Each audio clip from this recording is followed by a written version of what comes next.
लोकसभा निवडणुकीत राज्यात महायुतीचा मोठा पराभव झाला। 2019च्या तुलनेत महायुतीच्या जागांमध्ये 24 जागांची घट झाली। भाजपला बसलेला हा फटका मोठा होता आणि याच कारणावरून दिल्लीतल्या पक्ष नेतृत्वाने राज्यातल्या नेत्यांची कानउघडणी केल्याची माहिती मिळते।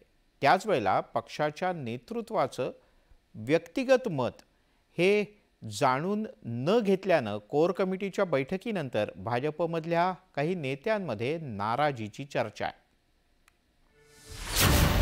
महाराष्ट्रातल्या पराभवाची दिल्लीत चर्चा।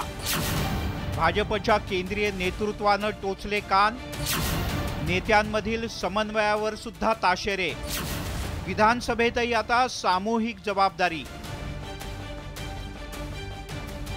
लोकसभा निवडणुकीत राज्यात महायुतीला मोठ्या पराभवाचा सामना करावा लागला। देशात अबकी बार 400 पार आणि महाराष्ट्रात 45 पेक्षा जास्त जागा जिंकण्याचा विश्वास भाजपने व्यक्त केला होता। मात्र देशासह महाराष्ट्रात भाजपचं मिशन लोकसभा फसलं। उत्तर प्रदेश आणि महाराष्ट्रातून सर्वात कमी जागा मिळाल्यानं भाजपच्या केंद्रीय नेतृत्वाने या पराभवाची कारणमीमांसा सुरू केली। उपमुख्यमंत्री देवेंद्र फडणवीस यांच्यासह राज्यातील भाजप कोर कमिटीची मंगळवारी नवी दिल्लीत बैठक झाली।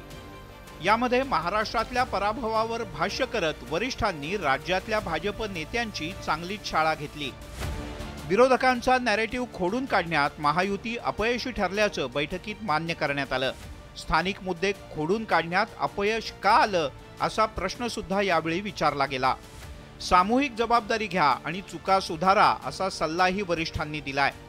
तसंच विरोधकांना हलक्यात घेऊ नका असा आदेश सुद्धा भाजपच्या केंद्रीय नेतृत्वाने दिला आहे। सोशल मीडियात भाजपच्या विरोधात केलेल्या प्रचाराला उत्तर देण्यात राज्यातले नेते कमी पडले। सोशल मीडिया अधिक वापरा, विरोधकांना प्रत्युत्तर द्या असे आदेश सुद्धा देण्यात आले आहेत। विधानसभा निवडणुकीच्या रोडमॅपवर सुद्धा या बैठकीत चर्चा झाली।